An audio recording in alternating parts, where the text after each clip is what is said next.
ప్రియులరా, ప్రభువైన యేసుక్రీస్తు నామములో వందనములు, శుభములు. పరిశుద్ధాత్మని యొక్క నిర్ణయాత్మకమైన పని ద్వారా పేతురు, యోహాను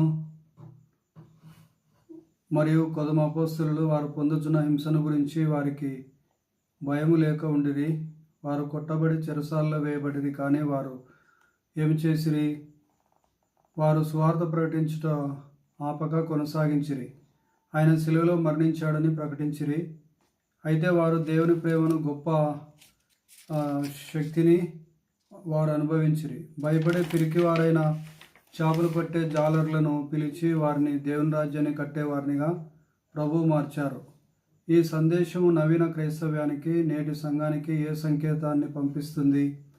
దేవుని విశ్వసనీయత, రక్షణ కార్యమును గూర్చిన శిలువ వార్త సంఘము ఎప్పటికీ వినుటకు సిద్ధంగా ఉండవలేను. ఆయన తన పరిశుద్ధాత్మను సంఘమునకు ఇచ్చేదనని ప్రమాణం చేశారు.